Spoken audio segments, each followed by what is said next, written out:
Well, hello there, guys. Welcome to my YouTube channel. Welcome to my brain wreck. Since my brain took a wreck, since I've had 3 nocturnal seizures, so this is why it's called my brain wreck. So what we're going to talk about today is what is a focal impaired awareness seizure? Where is that? Well, we're going to talk about it here right now. And as most of you know, I get my stuff from Epilepsy Foundation, so I read off of there. And just as a disclaimer, this is for information only, not medical purposes or anything like that. If you need anything for medical information, talk to your doctor about that or your neurologist. But if you want to talk to me something about criminal justice, I'm your guy. That's my background. All right. So, what is a focal impaired awareness seizure? Well, it's an onset seizure a focal onset that begins on one side of the brain. These used to be called partial seizures. Excuse me. Focal onset seizures are most common type of seizures in adults with epilepsy. I myself have epilepsy, but mine are tonic-clonic, but could be different. You never know. I have nocturnal seizures myself. I haven't had it for a while, or 2.5 years, seizure-free, but I was clinically diagnosed with epilepsy. So when the seizure begins in one side of the brain, and the person has confusion or change in their level of awareness during some or all of it, it's called a focal impaired awareness seizure. So this type of seizure was previously called a complex partial seizure. Now they just call it focal aware seizure. All right, so where do focal impaired awareness seizures, complex partial seizures, usually start? Obviously, they start in the brain. So these seizures usually start in one area or a group of brain cells, most often in the temporal lobe or the front lobe of the brain, up here in the front. They can also start in other areas too. The seizures starting in the frontal lobe tend to be shorter than the ones from the temporal lobe. Don't know why. Maybe there's more brain cells in a certain area. Hard to say. Focal seizures can include involuntary movements called automatisms. So called automatisms. Yeah, excuse me. Automatisms. How about that? There we go. Like rubbing of the hands, lip smacking, and chewing. When they involve the frontal lobes, you may see bicycling of the legs, pelvic thrusting, or other complex movements. Some focal impaired awareness seizures, usually ones beginning in the temporal lobe, start with a focal aware seizure, previously called simple partial seizures. This is commonly called an aura. So an aura is something basically knows, you don't know when, you have a feeling something's going to happen, but you don't know exactly when it's going to happen. It could be start within 15 minutes, 20 minutes later, hour, but you know something's going to happen. You're not necessarily exactly when or how or why it's going to happen. So in this case, the focal awareness seizure quickly evolves other areas of the brain that affect alertness and awareness. The person loses awareness and stares blankly. So there's going to be like this. You can tap on it, everything. They're not going to even know. In this case, the focal awareness involves other areas of the brain that affect alertness and awareness. The person loses awareness and stares blankly. Even though their eyes are open, they may make movements that seem to have a purpose. In reality, nobody's home. So nobody's up there right now. They might think they're home, but nobody's home. The person loses awareness and stares blankly. Even though their eyes are open and they may make movements that seem to have a purpose, in reality, nobody is home. So nobody's there, nothing's going up in there or whatever, even though they think something's going on. I think they're just whatever. Sometimes I believe you'll see their eyes roll up into their head here, or however they do that. So if the symptoms are subtle, the other people may think the person's just daydreaming. Awareness may be only partially impaired rather than absent. Any decrease in awareness of the self-environment at any time during a seizure makes it a focal impaired awareness seizure. So any decrease in awareness of the self-environment at any time during a seizure make it a focal awareness, impaired awareness seizure. So a person's ability to respond may be impaired. Some seizures make the person unable to move, yet still aware what is happening around them, but they can't respond or do anything. Impairment of awareness is like the concept of impairment of consciousness. So some focal impaired awareness, complex partial seizures can spread to both sides of the brain, previously called as secondarily generalized seizures. The new name for this is focal to bilateral tonic-clonic seizures. They usually last between 30 seconds and 3 minutes. Afterward, the person may be tired or confused for about 15 minutes and may not return to normal function for hours. So, they had a seizure and stuff, but seizures take a lot out of the body, a lot. The body is just, everything is up in here. They're not realizing the muscles and everything is just, they're gone. It's taken everything from their body because the body is confused, it's trying to control itself, trying to go into safe mode. There's a reason why some people have seizures and stuff, and there's diabetic seizures, there's fever seizures, there's alcoholic withdrawal symptoms that can cause seizures because your body is trying to protect itself from certain things. So you ask yourself, what does a typical focal impaired awareness seizure look like? Well, that's why they do have seizure awareness classes. I know it sounds funny. The first aid training for seizures to help recognize a seizure. So here's a typical story of someone having a focal impaired awareness complex partial seizure. All right. So this is just a story. All right. And remember, this is not for medical information purposes at all. This is just for informational purposes only. I am not a doctor or anything like that. My background is in criminal justice. So if you want to ask me stuff on criminal justice, go for it.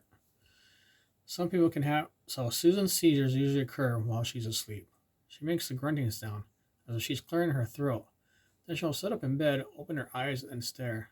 She may clasp her hands together. If I ask her what she's doing, she doesn't answer. After a minute or so, she lies down and goes back to sleep. Some people can have seizures of this kind without realizing anything has happened. The seizure can wipe out memories of events just before or after. So before or after, they're not going to remember anything after or before because it's gone. There's other memories taking up that space already. New memories or whatever it may be. Most people move their mouth, pick up the air or their clothing, or perform other involuntary purposeless actions, automatisms. Occasionally people just freeze up and stare. Less often, people may repeat words or phrases, laugh, scream, or cry. All right, so they laugh, scream, or cry and repeat phrases a few times. Some people do things during these seizures can be dangerous or embarrassing, such as walking into traffic or taking their clothes off. These people need to plan ahead and take safety precautions. So if anybody knows with focal seizure or anything like that, or if you know anybody, or you want to understand these, this is a good place to go is epilepsyfoundation.com. So who is at risk for focal impaired awareness seizures, complex partial seizures, as these be called? So anybody can get them. They may be more likely in people who have had a head injury, brain infection, stroke, or brain tumor, often though the cause is unknown. How can I tell if someone is having a focal impaired awareness seizure? How often will they happen?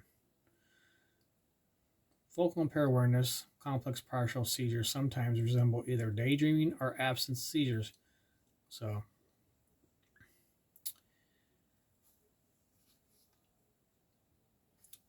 this is what you can do. How frequent are the episodes? When is a focal impaired awareness seizure? Rarely more than several times per day or week. When it's an absence seizure, often seen multiple times per day. All right. In what situations do they occur? When it's daydreaming, the boring situation. When it's a seizure, anytime, including during physical activity. So, now do they begin abruptly? When it's daydreaming, no. When it's a seizure, usually yes. Some focal impaired awareness seizures begin slowly with a warning, which I told you just a little bit ago about auras. People have an aura about something that's like they know something's going to happen, they just don't know when. They have no idea. They have feelings in their head, and they're like, something doesn't feel right here. They know something's there, especially those that already have focal awareness seizures. Like they know they're going to have a seizure. They just don't know when, if they've already been diagnosed with that. Can they be interrupted? When it's daydreaming, yes. When it's a seizure, usually not. So if they're just daydreaming and stuff, usually they can you can just, tap the person or whatever, and, kind of give them a, like that, gesture or rub or whatever. But they ain't going to remember anything, though, okay? So just take that into account. They won't remember what's happening or anything like that. So when it's daydreaming, yes. When it's a seizure, usually not. How long do they last? Well, when it's daydreaming, until something interesting happens. When it's a focal impaired awareness seizure, up to several minutes. So that's a long time. When it's an absent seizure, rarely more than 15 to 20 seconds. Does the person do anything during the episode? When they're just daydreaming, like we all have in school or whatever, a long time ago. Well, my school was a long time ago. We'll say just like graduated in the 90s somewhere. When it's daydreaming, probably just stares. When it's a focal impaired awareness seizure, automatisms are common. When it's an absent seizure, usually just stares, but twitching of the eyelids or minor mouth movements can be seen. What is the person like immediately after the episode?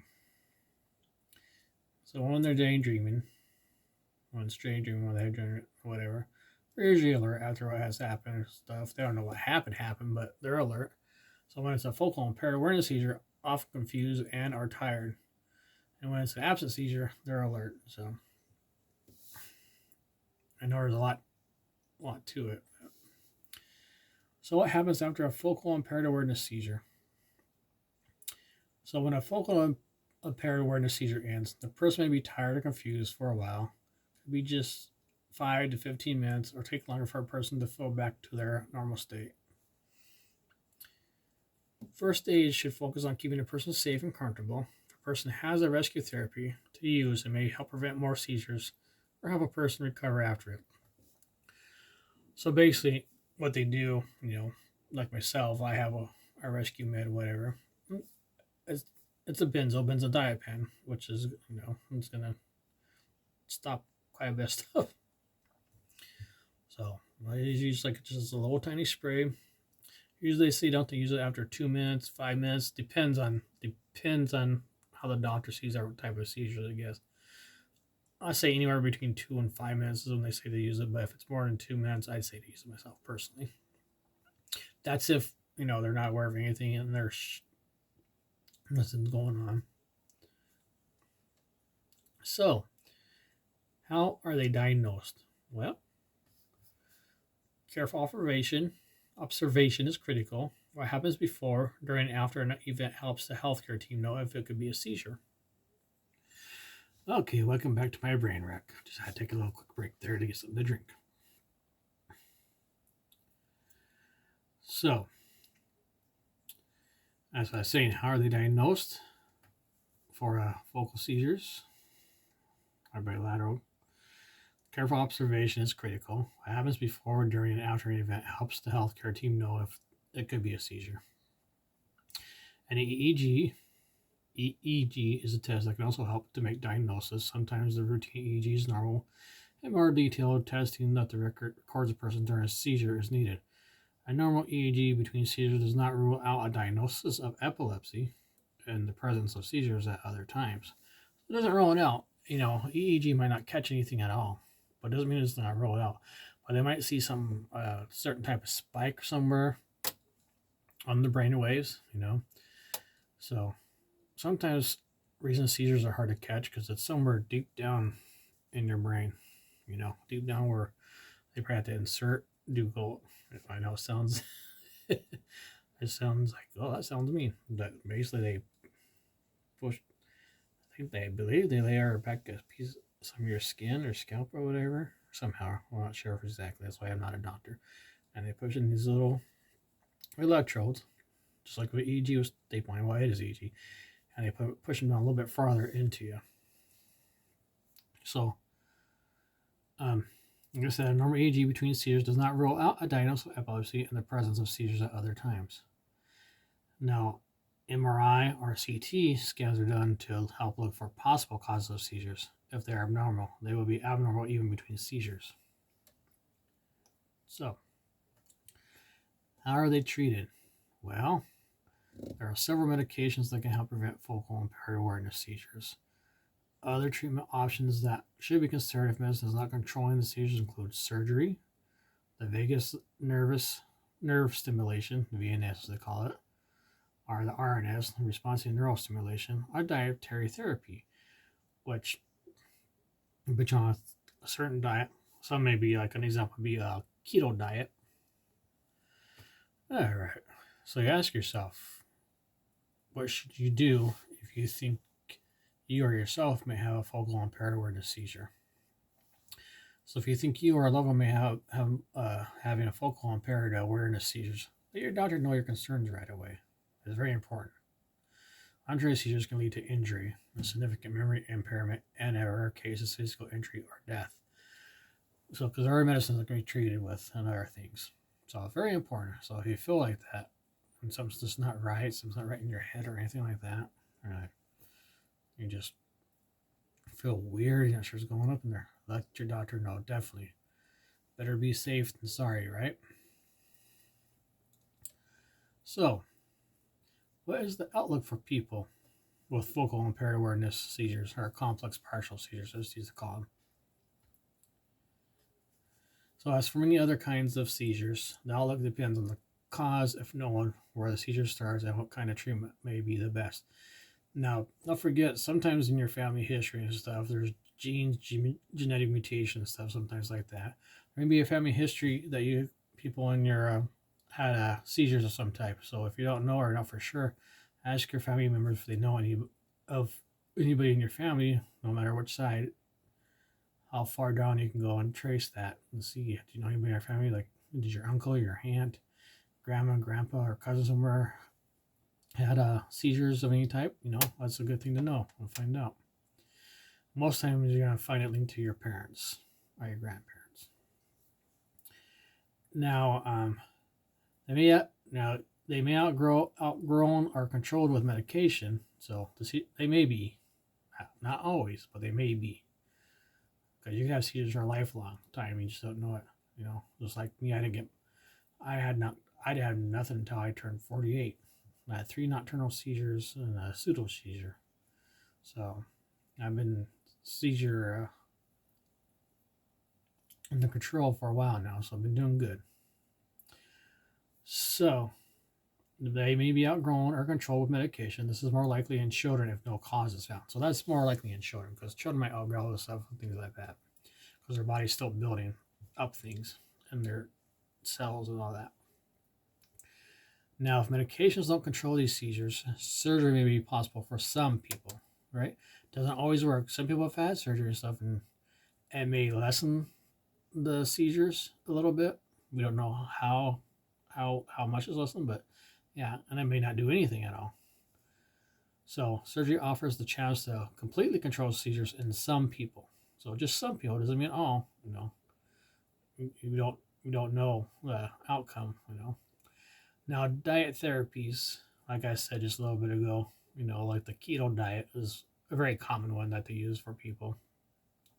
Also may reduce seizures in some people if medicines have been unsuccessful, but usually do not stop seizures completely. So they don't always have, but they may help a little bit, it's either diet or whatever. So now devices are options if surgery is not possible, which I just mentioned, the RNS and the VNS.